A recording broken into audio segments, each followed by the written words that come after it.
안녕하세요. 백다마TV의 백송호입니다. 오늘은 2023년도에 ETF 시장이 어땠었는지 그 결산을 한번 해보도록 하고요. 그리고 이 데이터를 바탕으로 해서 2024년도에 ETF 투자 전략을 어떻게 해야 될지 좀 알아보도록 하겠습니다. 자, 작년 한 해 동안 수익률 상위 탑 10이었던 ETF 주식 부분을 살펴볼게요.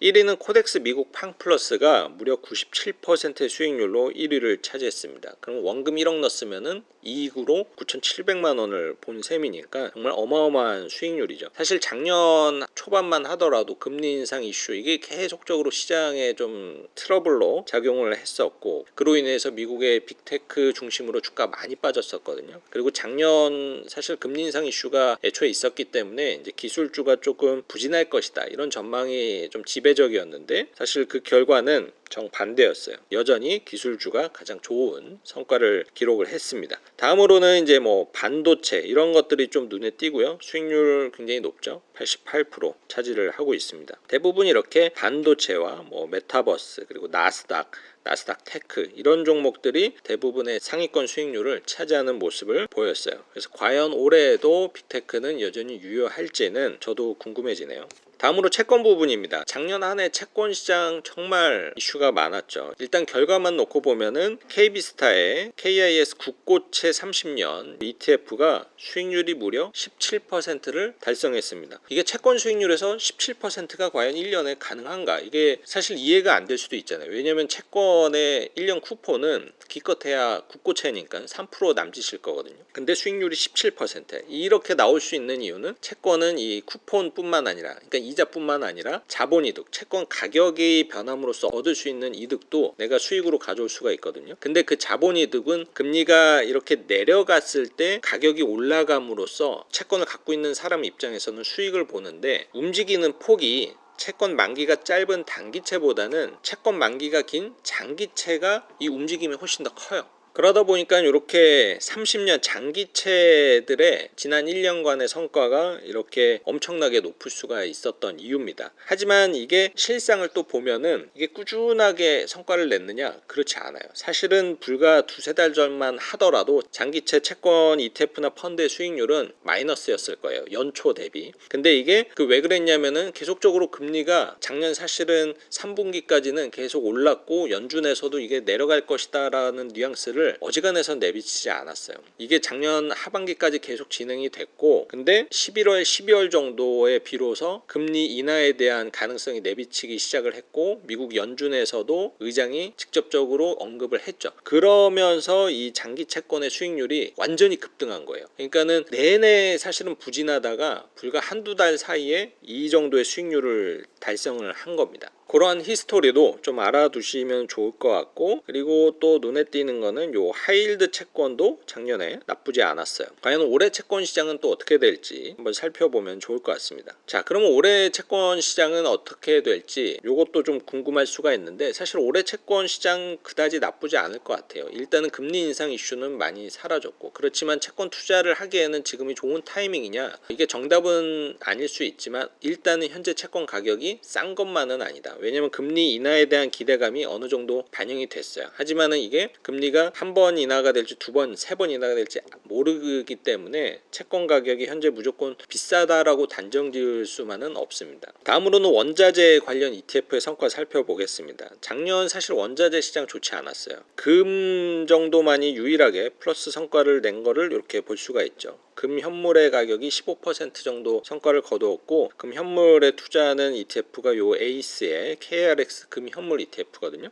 15% 성과 달성을 했습니다. 나머지 이제 선물로 활용하는 금 투자 관련 ETF는 대략 10% 정도의 성과를 달성을 한 것이 눈에 보이죠. 구리 같은 경우에는 실물과 선물에 약간 좀 성과 차이가 있긴 한데, 어쨌든 전반적으로 이렇게 썩 좋지만은 않았다. 근데 이 구리라는 원자재는 경제가 좋으냐 나쁘냐에 따라서 영향을 많이 받는데, 경제가 좋을 것 같으면은 구리 수요가 많아지고, 반대면은 구리 수요가 떨어지면서 가격이 마이너스가 되는데, 어쨌든 작년 안에 경제가 이렇게 좋을 것이다라는 전망이 많지는 않았기 때문에 어쨌든 좀 부진했습니다. 그리고 원유 시장도 생각 외로 전쟁 이슈도 뭐 있고 했었는데 어쨌든 그로 인해서 원유 가격이 굉장히 급등할 수 있는 여지도 있었음에도 불구하고 원유 가격은 결과적으로는 마이너스로 1년 성과가 마무리가 되었어요. 자, 다음으로는 부동산 리츠 살펴보겠습니다. 리츠도 사실 전반적으로 좋지 않았죠. 그나마 KB스타의 글로벌 데이터 센터 리츠 나스닥 요 ETF가 14%의 성과를 거두면서 가장 양호한 성과를 거두었고요. 그 다음에 미국의 MSCI 리츠가 14% 정도. 그는 뭐 글로벌이나 이제 미국 쪽 리츠가 그나마 선방을 했고, 그리고 사실 미국도 상가 리츠 이런 건 좋지는 않았고요. 데이터 센터 이런 것들은 여전히 수요가 있었기 때문에 성과가 좋았습니다. 아시아 쪽은 싱가포르가 성과가 상대적으로 양호했고요. 일본이라든지 그리고 국내 리츠 이런 것들은 대부분 좀 부진했던 한 해였습니다. 금리에 대한 부담감이 있었기 때문에 리츠 시장은 작년 한 해 동안은 좀 부진했어요. 그래서 올해는 좀 반등의 여지가 있지 않을까 생각이 듭니다. 수익률 하위 ETF를 살펴볼게요. 팔라듐 선물이 마이너스 37%로 가장 부진했고, 나머지는 다 공통점이 차이나예요. 대부분이. 차이나 시장이 작년 한 해 동안 굉장히 안 좋았습니다. 소울 차이나 태양광 ETF가 마이너스 37%, 가장 또 이슈가 되는 ETF죠. 타이거 차이나 전기차 솔렉티브 마이너스 33%. 아마 개인 투자자들이 가장 많이 보유하고 있는 해외 ETF가 바로 요 타이거 차이나 전기차일 텐데 성과가 굉장히 안 좋았던 한 해였습니다. 저도 갖고 있어요. 눈물이 납니다.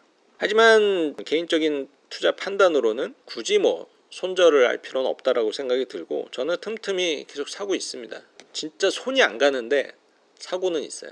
근데 이게 부작용이 뭐냐면 이게 투자금의 덩치가 계속 커지잖아요. 근데 사는 금액은 이게 사람 마음이 그래요. 이렇게 성과가 극심하게 부진해지면은 큰 금액을 투입을 할 수가 없어요. 왜냐면은 확신이 없으니까. 그러니까는 조금씩 더 사다 보니까는 이 평단가가 안 낮아져. 아무튼 그렇습니다. 그래서 중국이 한 해 동안 굉장히 안 좋았는데 올해에는 조금 반등의 여지가 있지 않을까? 기대 플러스 제발 좀 그렇게 됐으면 좋겠다라는 희망을 좀 품어봅니다.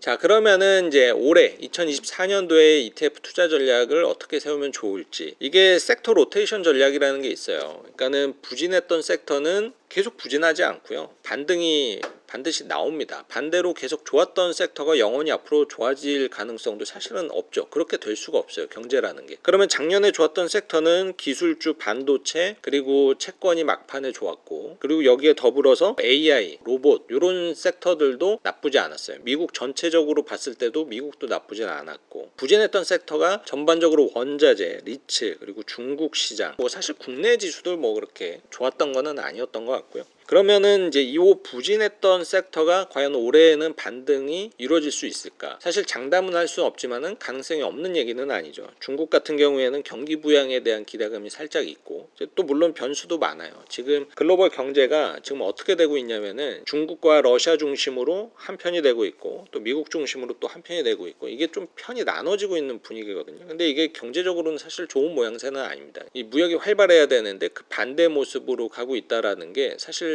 좋지는 않죠. 그래서 그런 변수들이 꼭 중국뿐만 아니라 국내, 일본, 미국의 주가에도 영향을 미칠 만한 변수기는 하지만, 어찌됐든 가장 큰 걸림돌이었던 금리에 대한 움직임이 이제는 하방으로 가고 있다라는 점은 좀 긍정적인 요인이라서 그런 점을 좀 기대를 해볼 만하고요. 그래서 올해는 작년, 재작년 좋았던 요 기술 반도체에 대한 부분이 조금 부담이 될 수 있는 한 해가 될 수도 있을 것 같고, 채권은 막판부터 좋아졌기 때문에 올해도 여전히 유효하다라고 생각이 들고요. 리츠도 올해는 좀 반등이 될 여지가 충분하다라고 보고, 중국 제발 반등 좀 했으면 좋겠습니다. 그리고 개인적으로는 여전히 올 한 해에도 미국에 대한 포지션을 좀 많이 유지할 생각이고, 뭐 당장 이거를 차익 실현을 염두에 두고 있지는 않아요. 이미 차익 실현 작년에 한번 했었고 다시 비중을 늘린 상태인데, 올해 상반기까지는 일단은 좀 유지를 할 생각이고, 지금 좀 저렴하다라고 생각되는 섹터가 요 중국이기 때문에 틈틈이 중국 비중 서서히 늘리고는 있습니다만 예전처럼 과감하게 그 비중을 확 늘리고 있지는 않아요. 채권은 사실 하이힐드 채권 관심 있게 보고 있고요. 그래서 하이힐드 채권이 올해 내년까지 나쁘지 않지 않을까? 그런 기대감을 갖고 있습니다. 반도체 사실 좀 부담스러워요. 너무 많이 올랐기 때문에 올해에도 반도체가 계속 좋을까? 그런 좀 부담감은 있는 섹터로 제가 판단을 하고 있고요. 아무튼 이렇게 작년